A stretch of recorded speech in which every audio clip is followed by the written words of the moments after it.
Assalamualaikum warahmatullahi wabarakatuh teman-teman semuanya. Apa kabarnya hari ini? Semoga semua selalu dalam keadaan baik ya. Nah, sebelum kita membahas materi kita kali ini, saya akan memperkenalkan diri terlebih dahulu. Saya Yusria Sofiana, saya dari kelas 11 MIA 3. Berikut ini merupakan materi yang akan kita bahas. Di antara beberapa tokoh tasawuf yang ada, yang akan kita bahas bersama-sama kali ini adalah Syekh Abdul Qadir Al-Jailani. Kemudian untuk pokok bahasan kita kali ini yaitu yang pertama biografi dan yang kedua inti ajaran tasawuf. Syekh Abdul Qadir Al-Jailani dilahirkan pada pertengahan bulan Ramadan tahun 471 Hijriah di kampung Jailan, Iran. Ibnul Imad, yaitu salah seorang sejarawan Islam, menyebutkan nama asli dan nasab beliau adalah Syekh Abdul Qadir bin Abi Soleh bin Janaki Dausat bin Abi Abdillah Abdullah bin Yahya bin Muhammad bin Daud bin Musa bin Abdullah bin Musa Al-Huzi bin Abdullah Al-Hims bin Al-Hasan bin Al-Musanna bin Al-Hasan bin Ali bin Abi Thalib Al-Jailani. Jadi, nama Jailani yang populer kita kenal seperti saat ini tidak lain merupakan nama daerah asal ulama tersebut dilahirkan, yakni daerah Jailan, Iran. Ibu beliau bernama Syarifah Fatimah binti Abu Abdillah As-Sumai, bergelar Ummu Al-Khair, yaitu induk kebaikan. Beliau merupakan keturunan Sayyidina Husain, yakni cucu Nabi Muhammad SAW. Dan ayah beliau bernama Abu Saleh. Beliau juga merupakan keturunan Sayyidina Hasan, cucu Nabi Muhammad SAW. Karena ibu beliau merupakan keturunan Sayyidina Husain, sedangkan ayahnya keturunan Sayyidina Hasan, sebagian orang memanggil beliau dengan panggilan Sayyid. Beliau merupakan pendiri Tarekat Qadiriyah. Beliau dijuluki sebagai pemimpin para wali, yakni Sultan Al-Awliya dan pemuka para sufi, Imam Al-Asfiyah. Pada saat itu, kebanyakan penduduk Jailan bermazhab Hambali, sehingga beliau pun juga Hambali.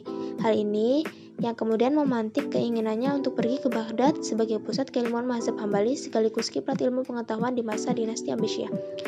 Selepas mendapat ilmu pengetahuan dari kampung halamannya sendiri, beliau kemudian pindah ke Baghdad untuk melanjutkan menuntut ilmu pada usia 18 tahun. Beliau meninggal pada pertengahan Rabiul Awal tahun 561 Hijriah di Baghdad.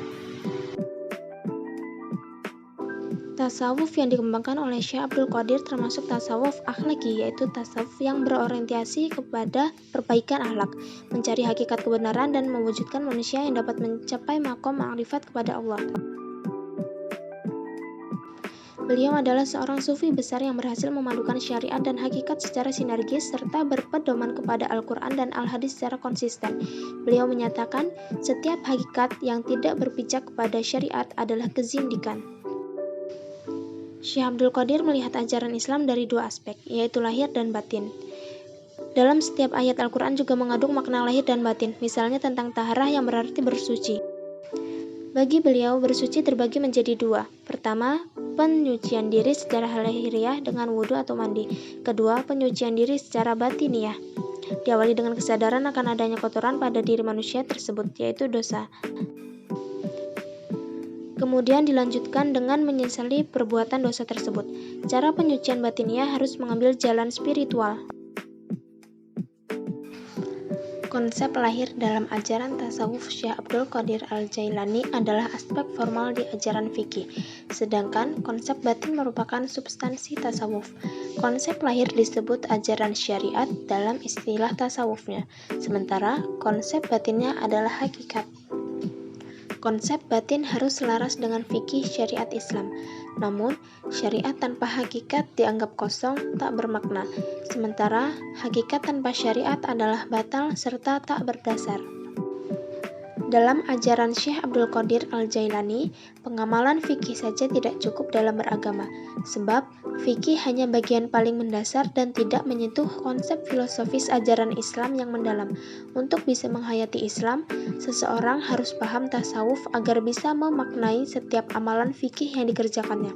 Maka itu, Syekh Abdul Qadir Al-Jailani juga tidak mementingkan ibadah fardu atau wajib saja, melainkan juga amalan sunnah. Baiklah, sekian materi dari saya. Semoga dapat dipahami dan dapat bermanfaat. Saya mohon maaf jika terdapat kesalahan dalam penyampaian materi, dan saya ucapkan terima kasih atas perhatian teman-teman semua. Saya akhiri. Wassalamualaikum warahmatullahi wabarakatuh.